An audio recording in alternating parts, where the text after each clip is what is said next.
भगवत प्राप्ति का साधन, एक तो साधन है क्रियात्मक, एक है भावनात्मक। क्रिया प्रकृष्ट भजन नहीं है, यह है अनुशीलन। भजन और अनुशीलन एक चीज नहीं है। बच्चा जैसे लिखना आता नहीं है, हाथ घुमाता है, ये उसका अनुशीलन है, उसका पढ़ाई नहीं है ना। ऐसे ही भजन जीवन में भी गुरु जैसे आदेश करते हैं तदनुसार साधन करने का प्रयत्न, मन को संयमित करने का प्रयत्न, ध्यान धारणा इत्यादि मनोसंयोग पूर्वक भगवत चिंतन में एक तल्लीनता तन्मयता होना आवश्यक है। लेकिन होता नहीं, तो होता नहीं। कोई कहते हैं कि हमारा भजन होता नहीं, हमारा मन लगता नहीं।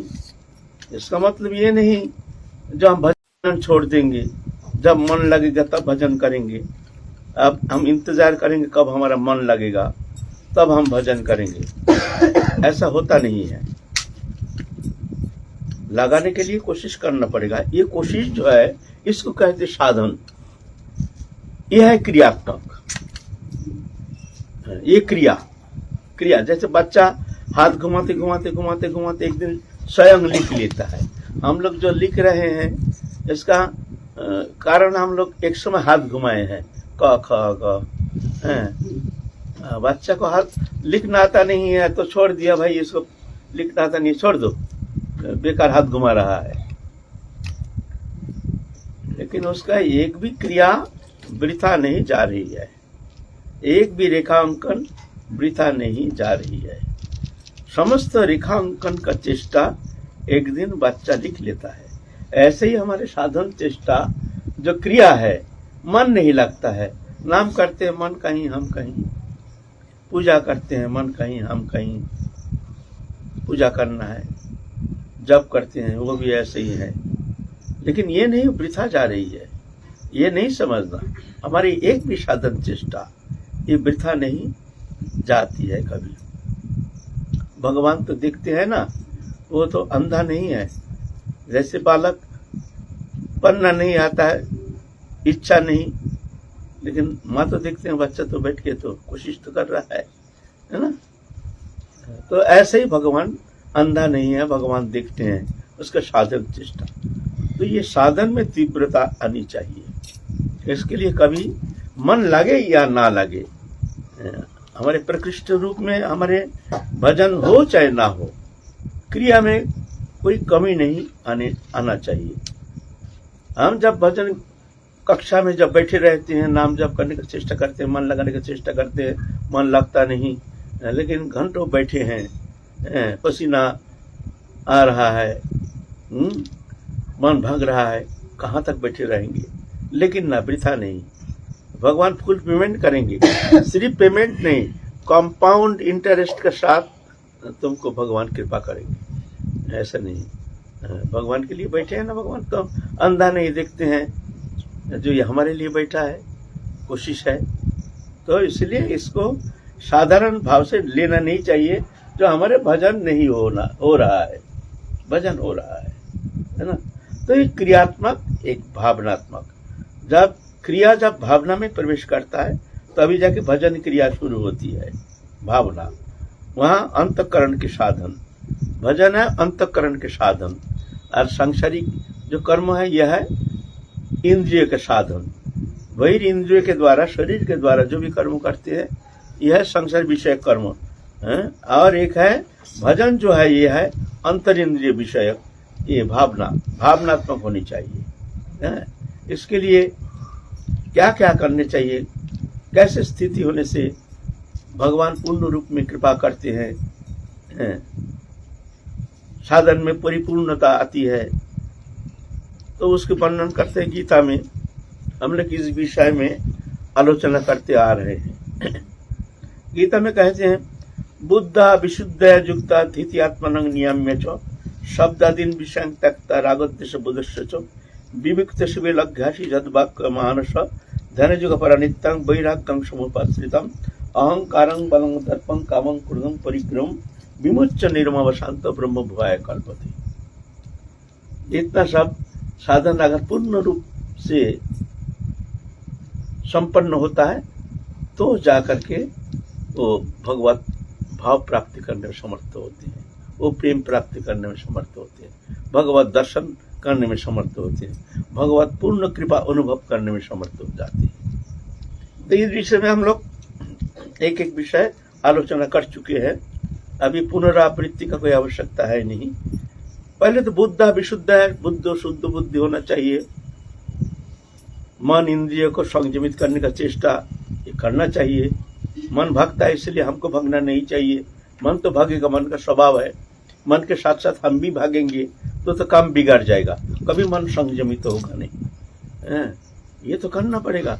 तस्मात् सर्वेषु कालेषु मनुष्य युद्ध च, भगवान क्या कहते हैं, हर समय के लिए ये मन भागता है, मन को खींच करके लाओ, विषय में भागता है, ये स्वभाव बन गया, अनादिकाल का स्वभाव, ये दोष नहीं है, ये जीव का अनादिकाल का स्वभाव है। विषय कानन में रमन करना, शब्द स्पर्श रूप राजगंधो, देहोदयी विषय पदार्थ में आसक्त, उस विषय प्राप्ति के लिए कर्म चेष्टा, भोग्य पदार्थ के प्रति शब्द स्पर्श रूप रसगंध, इस विषय पदार्थ के प्रति आकृष्ट होकर भोग्य पदार्थ प्राप्ति के लिए हमारे समस्त कर्म चेष्टा, ये तो भागेगा। लेकिन विचार के द्वारा मन को संयमित करने का चेष्टा करना चाहिए। भागेगा, भागने दो, तुम मत भागो, तुम भागना नहीं, काम बिगड़ जाएगा। आसन में बैठे हैं, मन भाग रहा है, ठीक है, भागने दो, तुम मत भागो, धीरे धीरे धीरे धीरे धीरे धीरे वो संयमित हो जाएगा। अभ्यास जुगजुक्त नो चेतसा नन्यगामिना परमं पुरुषं दिव्यं जाति पार्थोनुचिंतन। अभ्यास योग, इसको कहते अभ्यास योग। एकांत में बैठ करके एकांत होना चाहिए। ज्यादा हल्ला गोल्ला हो रहा है घर में और हम माला लेके बैठे हैं, मन इधर भगड़ा उधर भगड़ा, कभी कभी तो टीवी भी चल रहा है, माला लेके बैठे हैं, टीवी भी देख रहे हैं, माला भी चल रहा है, ऐसा भी होता है ना, शंका पूर्ण करना है। लेकिन ऐसा भजन नहीं होता है। एकांतता बहुत प्रयोजन है। साधक को एकांत होना, एका अंत माने हम अकेला है, दूसरा कोई नहीं रहेगा। एका अंत, एकांत, एकांत माने जंगल नहीं। अगर एकांत शब्द का कोई माने करते हैं जो जंगल में जाने से एकांत होता है, ये गलत धारणा। घर में ही दरवाजा बंद करके तुम एकांत हो सकते हो, जंगल में जाकर के भी तुम प्रपंची हो सकते हो। जंगल में घर बना करके भी बहुत भजनानंदी देखा जाता है, विषय कानन में रमन करता है, ऐसे भी देखा जाता है। जंगल क्या मंगल करेगा? मन असंयमित है तो जंगल क्या मंगल करेगा? मन संयमित है तो घर उसका क्या बिगड़ेगा? घर उसका बिगड़ता नहीं है, मन ही बिगड़ता है। मन ही कारण है, घर कारण नहीं है, गृहस्थी कारण नहीं है। तो संयमित होना, एकांतता बहुत जरूरी है। घर में ही दरवाजा बंद करके एकांत बंद हो जाओ। ज्यादा से ज्यादा, अधिक से अधिक समय एकांत में बैठ करके भगवत चिंतन करने का, गुरु प्रदत्त नाम जप, ध्यान धारणा उपासना करने का चेष्टा, मन को लगाने का चेष्टा, संयमित करने का चेष्टा। दृश्यमान विषय वस्तु पदार्थ ये माया है, ये हमको भ्रमित करके संसार चक्र में ले जाने का कारण है। ऐसे विचार के द्वारा मन को धीरे धीरे धीरे धीरे नहीं, उधर मन को कभी किसी अवस्था में जाने नहीं देना है। ऐसा विचार पूर्वक मन को हटा करके भगवत चिंतन करने का चेष्टा। इसके लिए चाहिए एकांतता। घर में भी हो सकता है, जंगल में जाने से एकांत नहीं होता है। कोई अगर सोचे हम चले जाएंगे वृंदावन जाकर के एकांत हो जाएंगे, ये उसका भ्रम है।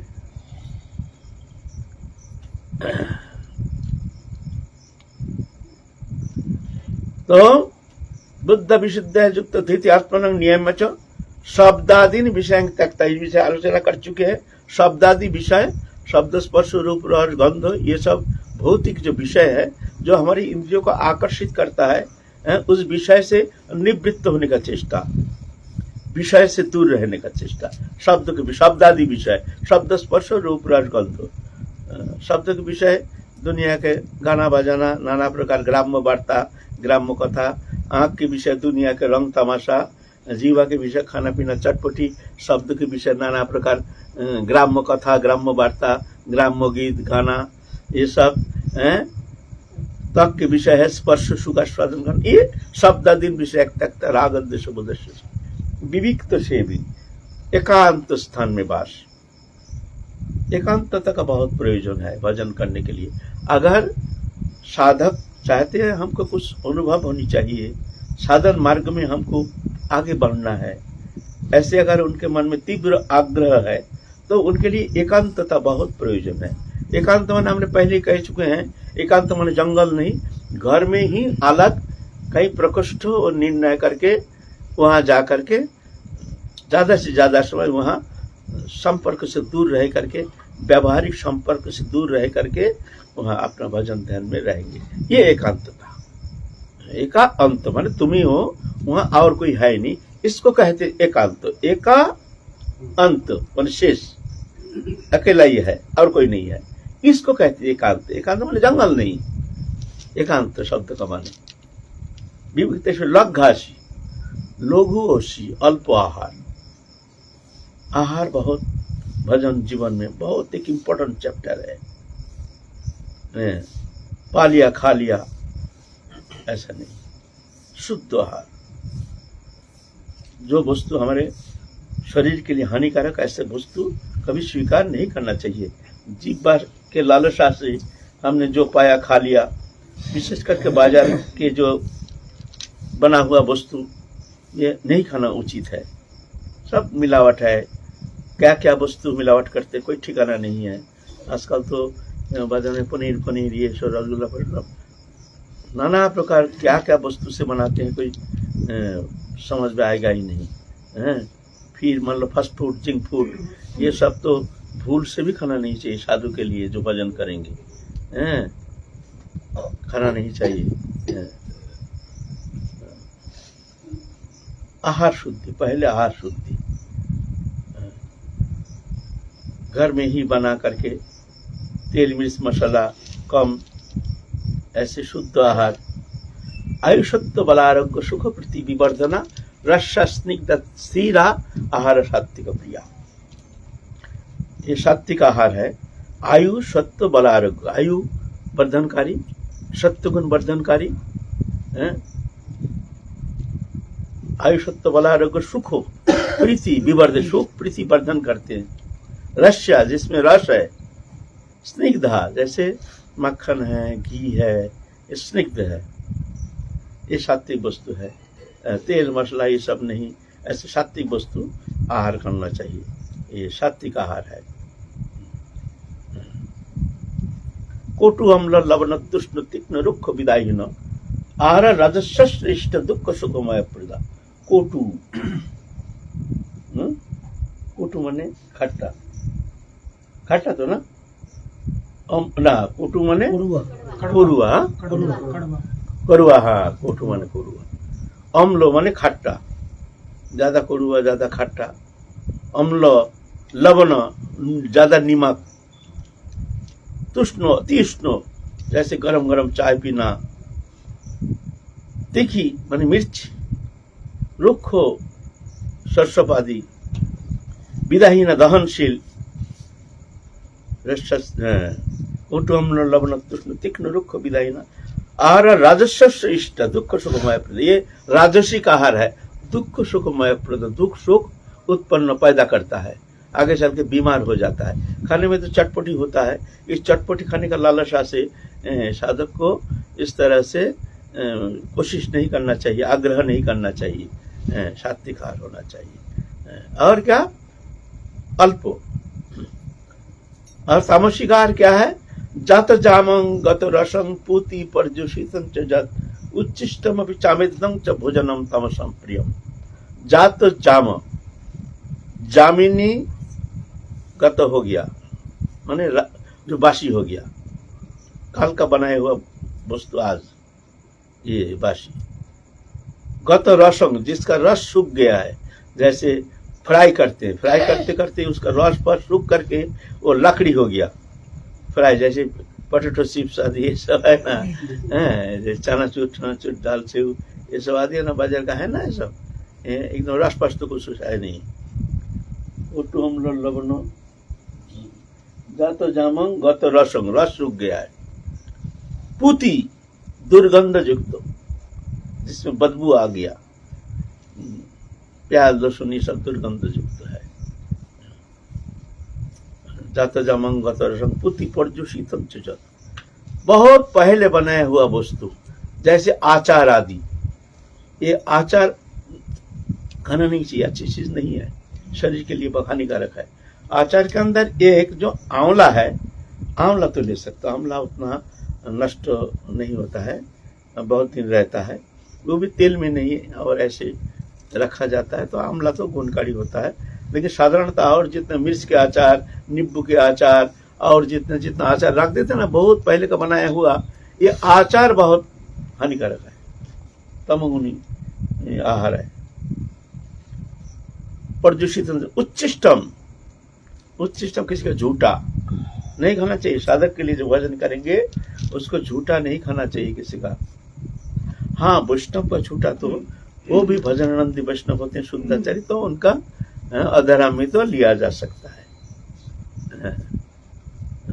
भक्त पदधूलि भक्त पदजल भक्त भुक्ता बशेष ए तीन महाबल, ए तीन हईते सर्व पाप क्षय पुनः सर्वशास्त्रे पुकारिया कय, बांग्ला में कह रहा है। भक्त पदधूलि, भक्त फल पाँव धोया होगा चरणामृत, भक्त भुक्त अवशेष ये तीन महाबल, ये बहुत शक्ति ताकत है। जैसे टीबी लोगों का, टीबी बीमारी है, मरीज है, उसका झूठा खाने से कुछ करने से क्या होता है, बीबी तुम्हारे भी टीबी हो जाएगा, है ना। तो ऐसे ही जो भजनानंदी है उनका गुण तुम में संक्रमित हो जाएगा। इसीलिए ये तो होना चाहिए।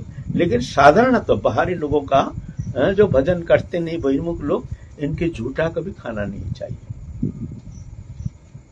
उच्चिष्टम अपिच अमेद्धम, अमेद्धम माने जो मीन मछली आदि जो है, ये सब अमिद्ध वस्तु, ये तो स्पर्श भी नहीं करना चाहिए। ये तामसम प्रियम, तामसिक आहार, तमगुण वृद्धिकारी, ऐसे आहार शुद्धि होना। वास्तव ऐसा नहीं है, ऐसे नहीं है। हमारे बहुत सारे महात्मा है, बहुत कम खाते हैं, बहुत कम। जगन्नाथ बाबा थे, दिन में एक केला, कभी एक फल, ऐसे साधन जीवन में देश है ना, खा के मर गया है, ऐसा बहुत सुनने में आया है। खाना नहीं मिला, मर गया है, ऐसा शायद ही सुनने में आया है। ऐसा है तो लघु अस्थि जो भजन करेंगे उसके लिए अल्प आहार, संयमित आहार, मिल गया खा लिया, ऐसा नहीं। अगर कभी मन होता है, जो हमको कभी कभी इच्छा तो होती है, जो समोसा वमोसा थोड़ा सा चटपटी खाने का मन होता है, तो घर में ही शुद्ध तेल, अच्छा तेल से बनाया हुआ अपने शुद्धाचार के साथ बना करके भोग लगा के खाना चाहिए। बाजार के ये सब चटपटी चीज स्वप्न में भी खाना नहीं चाहिए। ये इतना गंदा चीज जो तेल में फ्राई करते हैं ना, वो कप का सड़ा गंदा तेल, सबसे कम दाम की तेल, वो उसमें फ्राई करता रहता, तेल थोड़ी वो फेंक देता है। इतना हानिकारक विघातक कैंसर क्यों हो रहा है? ये असंयमित जीवन, खाना पीना में कोई शुद्धता नहीं, जहां तहां जो भी वस्तु पा लिया खा लिया, सब मिलावट वस्तु, द्रव्य वस्तु खा लिया, इसी कारण तभी ये होता है, कैंसर होता है। ऐसे हम लोग रसगुल्ला खाते हैं, बाजार, आहा कितना सुंदर रसगुल्ला, जो सफेद दिखता है ना, उसमें हाइड्रो नामक एक केमिकल यूज किया जाता है। हाइड्रो, ये इंडस्ट्रियल यूज होता है, साफ करने के लिए, कपड़ा फापड़े सब सफेद करने के लिए वो यूज किया जाता है। उसको लाता है, उसको पाउडर को उसमें छोड़ता है, एकदम सादा सफेद एकदम। तो हम तो जानते नहीं है, ओ रसगुल्ला है, बड़ी अच्छी चीज है, पनीर से बना हुआ, बढ़िया चीज है, लेकिन बढ़िया नहीं है, है ना, खाना नहीं चाहिए, एकदम लग्गाशी बहुत बहुत ज्यादा सफेद। से शुद्ध मन बनता है और शुद्ध मन में भगवत स्मृति जागृति रहती है। इसीलिए पहले आहार शुद्धि करना चाहिए, थोड़ा कष्ट हो। इसीलिए तो हमारी चतुर्मास्य व्रत ये सब क्यों भाई, व्रत तो कोई भी समय कर सकते हैं, करके इस तरह से आहार शुद्धिकरण, आहार नहीं खाना, ये नहीं खाना है, वो नहीं खाना, क्यों नहीं, इस तरह से अभ्यास कराते हैं साधक को। चतुर्मास्य व्रत करते हैं, धीरे धीरे 4 मास में उसका बहुत सारा आदत पड़ जाता है, इससे फल ज्यादा मिलता है। फल कुछ नहीं है, उन्हें किए हैं जो ये लोग तो असंयमी है, कम से कम हम लोभ दिखाएंगे चतुर्मास्य व्रत करने से ये होता है, वो होता है, वो होता है, वो होता है, बहुत फल मिलता है, तो लोभ के कारण भाई कुछ नहीं तो कम से कम चतुर्मास्य तो हम संयमित जीवन में ये अभ्यास कराते हैं। जैसे माता बच्चे को लोभ दिखाते हैं, तुम ये करो, तुम ये तो फिर तुमको हम ये लड्डू देंगे, तो बच्चा वो लड्डू के लालच से वो कर्म करते हैं, है ना।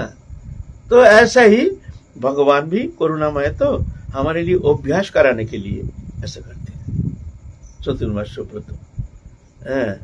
व्रत तो साधु के लिए हर समय व्रत है, व्रत क्या पर्टिकुलर एक समय व्रत थोड़ी होता है, और वो समय हो जाता है तो फिर जाके क्या व्रत समाप्त हो जाएगा।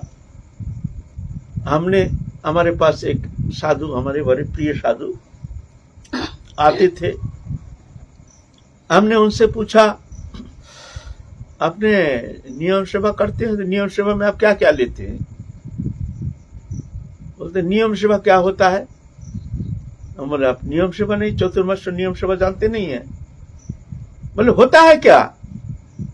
बोले होता है क्या, एक व्रत धारण करके 4 मास संयमित आहार, संयमित विहार, ज्यादा भजन करना, एकांत में रहना, एकांत स्थान में रह करके ऐसे तीव्र नियम लेकर के चतुर्मास्य व्रत उद्यापन करना साधु के लिए होता है, तो आप करते नहीं है। अरे होता है क्या? बार बार बोलते वो क्या होता है। हम बोले आप साधु हैं, वैष्णव है, आपको पता नहीं है चतुर्मास्य क्या होता है? तो बड़ा नाराज हो गया हमारे ऊपर। बोले देखिए, हम जिस दिन घर छोड़े उस दिन से हमारे चतुर्मास्य नियम से शुरू हो गया है। चतुर्मास्य सिर्फ 4 महीना नहीं, सारा जीवन हमारे चतुर्मास्य व्रत है। व्रत हम छोड़ेंगे क्यों? क्या चतुर्मास्य? हर समय चतुर्मास्य हमारा चलेगा, ना तो साधु कैसे? घर छोड़ दिया तुमने, व्रत छोड़ दिया, क्या चतुर्मास्य हो गया और तुम्हारा भजन समाप्त, फिर तुम घूमो फिरो कुछ भी करो। हम मानते नहीं है चतुर्मास्य, हमारे जीवन भर हमारे चतुर्मास्य, जब से घर छोड़ के आए हैं तब से हमारा चतुर्मास्य व्रत शुरू हो गया, मरते समय तक हमारा चतुर्मास्य चलेगा व्रत। उनका बात सुन के हमको तो लज्जित तो हो गए, एक अच्छा ज्ञान भी दे दिया हमको, अच्छा ज्ञान दे दिया हमको, बड़ा अच्छा लगा। आहा, बहुत सुंदर बात तो सही है। चतुर्मास्य 4 मास क्या हमारे तो जीवन ही हमारे चतुर्मास्य चलना चाहिए। हर पल हर क्षण हमारे लिए अनमोल समय है, हम क्यों छोड़ेंगे इसको? हमको भगवत प्राप्ति करना ही हमारे जीवन का उद्देश्य हो, और ये उद्देश्य लेकर के हम घर छोड़े हैं। आज चतुर्मास्य व्रत करते हैं, कल हमारा चतुर्मास्य व्रत समाप्त हो गया, क्या हमारा नियम व्रत सब समाप्त, फिर घूमो फिरो खाओ? धिक्कार है ऐसे जीवन को। जो इसी जन्म में भगवत प्राप्ति करना चाहते उनके लिए शब्द है, सबके लिए नहीं। अगर आप भी चाहते हैं जब हम इसी जन्म में भगवत प्राप्ति करेंगे, तो आपके लिए भी ये शब्द लागू होनी चाहिए, है ना। तो लग्घासी, विविक्त से भी लग्घासी, जद वाक्य मानस, वाक्य मन संयमित होना चाहिए।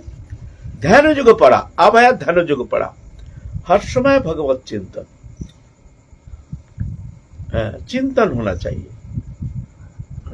अनन्य चेता जो मांग स्वरति नित्य तस्याहं सुलभ पार्थ नित्य युक्त सुयोगिना मामवत्त तुकंत दुःखालय मशाश्वतम नाप्नुवन्ति महात्मन संसिद्धि परमांगता। अनन्य चिता, न चित्तवृत्ति जिसके और दूसरे विषय का चिंतन करता नहीं है, इसको कहते अनन्य चेता। ना अन्य चेता, चित्त वृत्ति अपने चित्त में, हृदय में और कोई चिंता ही नहीं, इसको कहते अनन्य चेता। ये होना चाहिए। भजन सिर्फ एक क्रिया नहीं, ऐसे चिंतन होना चाहिए। अगर चिंतन ऐसे नहीं होता है, ग्राम्य वार्ता, ग्राम्य गीत, ग्राम्य कथा, ग्राम्य विषय में हमारी रुचि, आसक्ति है, तो ऐसे हम भजन करके हम भगवत प्राप्ति कर लेंगे, ऐसे थोड़ी होता है। इसलिए चिंतन, हर समय चिंतन होना चाहिए। काम करते रहो, नाम करते रहो और मन में चिंतन करते रहो। ऐसे ध्यान जुग परा। हम जैसे चिंतन करते हैं, चिंतन के अनुसार धीरे धीरे हमारे भीतर परिवर्तन आता है। उसका क्रिया हमारे इंद्रिय वृत्ति के ऊपर प्रभावित होता है। जैसे मान लीजिए आप नीमक से नींबू खा रहे हैं, ऐसा चिंतन कीजिए, मुंह में दिए हैं, रस भीतर जा रहा, बहुत खट्टा है, यही कड़वा, यही ये खट्टा है बहुत, देखिए मुंह में पानी आ जाएगा। कहां से पानी आया? पानी आ जाएगा नहीं। चिंतन का ऐसे प्रभाव है, हमारे इंद्रिय के ऊपर, शरीर के ऊपर प्रभावित होता है। चिंतन ही कारण है। ध्यान तो विषान पुंछ संगस्त उपजायते, संघात संजायते, कामा कामात क्रोधो भी जायते, क्रोधो तो भवति षण्मोह, षण्मोहात् स्थिति विभ्रम, स्थिति भ्रंशात् बुद्धिनाश, बुद्धिनाशात् प्रणश्यति। चिंतन के कारण मनुष्य का स्वभाव बनता है, स्वभाव के कारण उसका क्रिया में, सब विषय में परिवर्तन आता है। पहले विषय चिंतन करता है, विषय चिंतन करते करते विषय के प्रति आवेश होता है। जायते विषय कुछ संगस्ते उपजायते, आसक्ति जन्म लेता, आसक्ति। चिंतन करते करते करते करते विषय चिंता करेंगे, विषय तो ठीक है, तो ये विषय ऐसे करना है, ऐसे करना है, आगे ऐसा करना है, ऐसा करना है, ऐसा, बस उसी में ही अब मन को खींच करके ले जाएगा। आसक्ति से कामना, जब आसक्त हो जाएगा मन, तो वस्तु प्राप्ति के लिए कामना उत्पन्न होगा। तो हमको ये चाहिए, चाहिए हमको ये चाहिए, कामना। कामना प्रतिहत होने से क्रोध पैदा होता है। कामना में बाधा आती है किसी कारण, तो क्रोध पैदा होता है, क्रोध आ जाता है। क्रोध भवति षण्मोह, क्रोध से मोह पैदा हो जाता है।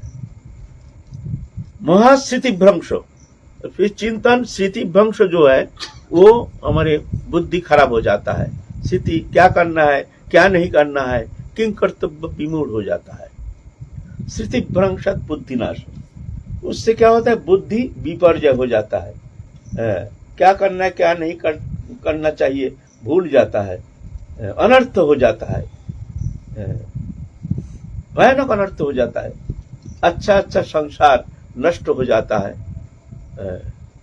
अच्छा अच्छा जीवन नष्ट हो जाता है बुद्धि भ्रंश के कारण। इसका कारण क्या है? विषय चिंता। इसीलिए चिंतन, मन को कहीं खाली छोड़ना नहीं चाहिए। हर समय ठीक है कर्म करते जाओ, लेकिन मन को इस तरह से छोड़ना नहीं। मन में प्रभु का चिंतन होना चाहिए, मन में प्रभु का चिंतन होना चाहिए। जैसे एक करोड़पति का घर में नौकर है, काम करता है, लेकिन मन पड़ा रहता है घर में, अपना बच्चा कच्चा है, क्या कर रहे हैं, क्या कर रहे हैं, अभी छुट्टी हो जाएगा तो घर जाएंगे, ये करेंगे, हमारा बच्चा है, ये मन रहता है घर में। काम करता है, मालिक का काम करता है, लेकिन मन रहता है उसका घर में। ऐसे ही तुम संसार का काम करो।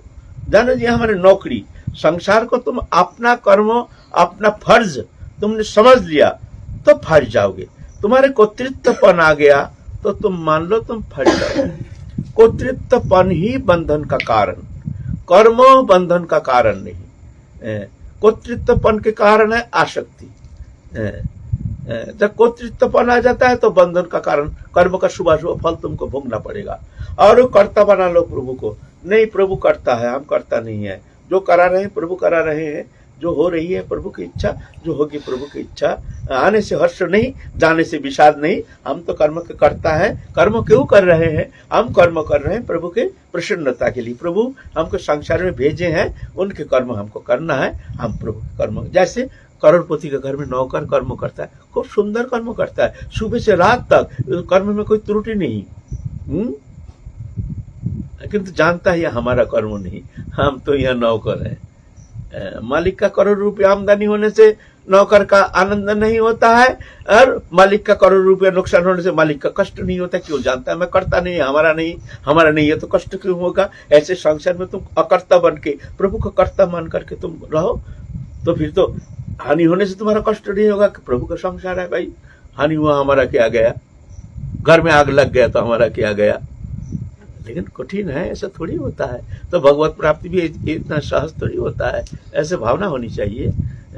घर मकान दुकान स्त्री पुत्र कुटुंब परिवार ये बंधन का कारण थोड़ी है, आसक्ति बंधन का कारण है, कर्तृत्वपन ही बंधन का कारण है। इसलिए कर्तृत्वपन को हटाओ, वहां कर्ता बना दो प्रभु को। तुम करा रहे हो, ये भजन कर रहे हैं, हम भी नहीं कर रहे, तुम करा रहे हो, इसका फल तुम्हारा, हमको फल भी नहीं चाहिए, हम तो तुम्हारे हैं, ऐसे जानकर कर रहे हैं, है ना।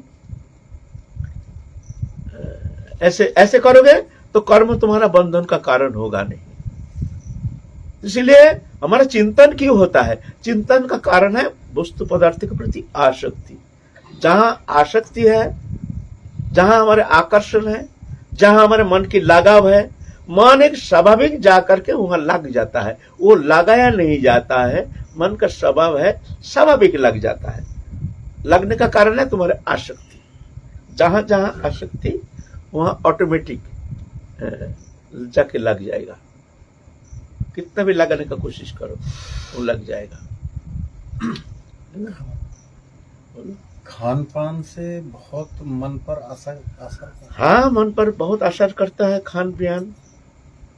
उसके ऊपर खान, और फिर त्रिदोष है, जाति दुष्ट, आश्रय दुष्ट, निमित्त दुष्ट। जाति दुष्ट है प्याज लहसुन मीन मछली आदि। आश्रय दोष है, दुर्जन के द्वारा 2 नंबरी पैसा, चोरी आदि इत्यादि नाना प्रकार असद उपाय से अर्जित पैसा, इसको कहते हैं आश्रय दोष।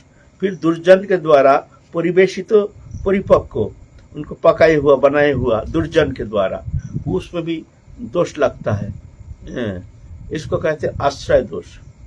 दुर्जन के द्वारा परिवेशित परोस कर रहे हैं, उसका स्पर्श दोष हो जाएगा।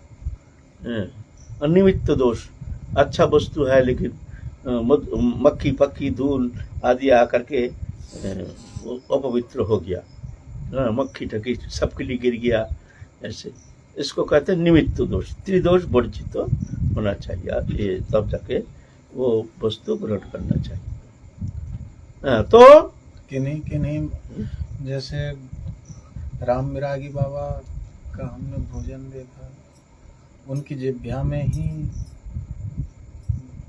कभी 2 रोटी से 3 रोटी नहीं लेते, और केवल दाल छोड़ करके और कुछ खाते ही नहीं है। 11-12 साल से तो हम ही देख रहे हैं। ये क्या भजन से ऐसी स्थिति आती है या अभ्यास खाने? हाँ, ये तो अभ्यास है, अभ्यास योग है, तो अभ्यास करना चाहिए। अभ्यास करते करते जैसे हम एकदम उबाला हुआ चीज, सब्जी आलू आदि सब बिना ऐसे उबाला हुआ चीज तो हम खूब खा लेते, तो कोई कहते ये कैसे खाते हैं, हमारा अभ्यास हो गया जी। हम पूर्वाश्रम में भी हम जब रहते थे, हम ऐसे ही उबाला हुआ चीज खाते थे, तो इसलिए अभ्यास पड़ गया। और कुछ नहीं, अभ्यास है, खाना पीना भी अभ्यास है। पहले तो कष्ट होता है, फिर धीरे धीरे अभ्यास हो जाता है। ऐसे पहले अभ्यास करना पड़ता है। मैं बैरागी बाबा हमारे यहाँ है, वृद्ध, 108 साल उम्र है, अभी भी चलते हैं, भागते हैं, दौड़ते हैं। सिर्फ पतली दाल, मूंग दाल, थोड़ा सा रोटी, 2 पतली पतली रोटी खाते हैं, और कुछ नहीं, दूध कुछ नहीं। 108 साल उम्र है, अभी भाग दौड़ करते हैं। तो ऐसे नहीं समझना चाहिए, जो हम ऐसे खा रहे हैं इसमें तो शरीर हमारा क्षीण हो जाएगा, तो दुर्बल हो जाएंगे, ऐसे बात नहीं है ना। बाबा, हाँ? आपने जैसे चिंतन का बताया, जो शिष्य है चाहे वो शरीर से स्त्री हो या पुरुष हो, अगर वो गुरु सेवा का चिंतन करे निरंतर, तो उससे उनका क्या गति होगा? जैसे चिंतन तदनुसार ही उसके मनोवृत्ति ऐसे ही बनती रहेगी। जैसे विषय चिंतन करते करते करते करते भगवत चिंतन छूट जाता है, धीरे धीरे मन विषय में आकृष्ट हो जाता है, विषय आवेश आ जाता है, धीरे धीरे उसका पतन हो जाता है। ऐसे ही मन जब भगवत चिंतन करना शुरू करता है तो चिद वस्तु का चिंतन के द्वारा चिद अभिनिवेश बढ़ जाता है और जड़ीय अभिनिवेश हटता जाता है। ये प्रक्रिया है, वो भी चिंतन के द्वारा ही होता है। जड़ीय वस्तु, भोग्य पदार्थों, अनित्य पदार्थों, ये चिंतन के साथ साथ क्या होता है, हमारे मन वो जड़ीय वस्तु में आकृष्ट हो जाता है और भगवत विषय की चिंता हट जाता है, नष्ट हो जाता है। इस तरह से धीरे धीरे धीरे धीरे धीरे धीरे भजन भजन छूट करके संसार चक्र में घूमता है। और ऐसे ही प्रक्रिया, सेम प्रक्रिया भगवत चिंतन, वो भी चिंतन है। दैत्य विषण पुंस संघस्तेषु उपजायते। भगवत चिंतन करते करते मन भगवत चिंतन में आकृष्ट हो जाता है, आसक्त हो जाता है। चिद वस्तु का चिंतन, वह चिद वस्तु, यह जड़ वस्तु। जड़ वस्तु चिंतन से जोड़ीय अभिनिवेश बढ़ जाता है, चिद वस्तु का चिंतन से चिद अभिनिवेश बढ़ जाता है। दैत्य विषण भगवत चिंतन करते करते आसक्त हो जाता है। आसक्ति से कामना भगवत प्राप्ति करनी है, कामना प्रतिहत होने से क्रोध, कामना में भजन करने में बाधा आती है तो क्रोध पैदा होता है। हम चले जाएंगे, यहाँ से रहेंगे नहीं, हम वृंदावन चले जाएंगे, ये संसार बेकार है, ये हमको इस तरह से भजन में बाधा पहुंचा रहा है, तो क्रोध आता है। क्रोध ये भी अच्छा क्रोध है, सांसारिक विषय क्रोध नहीं है। क्रोध से मोह हो जाता है। भगवत चरण प्राप्ति के लिए हम चलेंगे, वृंदावन चलेंगे, छोड़ो संसार, कोई किसी का नहीं, ना हम किसी का, ना कोई हमारा, ऐसे। फिर स्थिति भ्रंश, स्थिति भ्रंश माने सांसारिक बुद्धि, संसार विषय स्मृति नष्ट हो जाता है। फिर स्थिति भ्रंशात बुद्धि नाश हो जाता है। बुद्धि माने व्यावहारिक बुद्धि, सांसारिक बुद्धि, भौतिक बुद्धि नष्ट हो जाता है। फिर चलो वृंदावन छोड़ छाड़ के बाबा जी हो जाता है, चलो चलेंगे, भजन करेंगे। ऐसे ही चिद विषयक अभिनिवेश चिंतन करते करते करते करते जड़ीय विषय अभिनिवेश हट जाता है। जड़ीय विषय चिंतन करते करते चिद विषयक अभिनिवेश हट जाता है। ये प्रक्रिया। अंधकार के ओर चलोगे तो रोशनी से दूर हो जाओगे, तुम रोशनी की ओर चलोगे, अंधकार ऑटोमेटिक रहेगा नहीं। ये प्रक्रिया है, दोनों ही चिंतन है ना। एक चिद विषयक चिंता, एक जड़ विषयक चिंता। एक मायिक वस्तु, एक मायातीत वस्तु, एक चिन्मय वस्तु, एक जड़ीय वस्तु, एक दुखदायी, एक सुखदायी, एक बंधन का कारण, एक मुक्ति का कारण, दोनों विपरीत धर्मी। एक अंधकार, एक रोशनी, दोनों अलग पदार्थ। अच्छा, फिर काल चलेंगे। जय जय श्री राधे श्याम। सद्गुरुदेव भगवान की जय।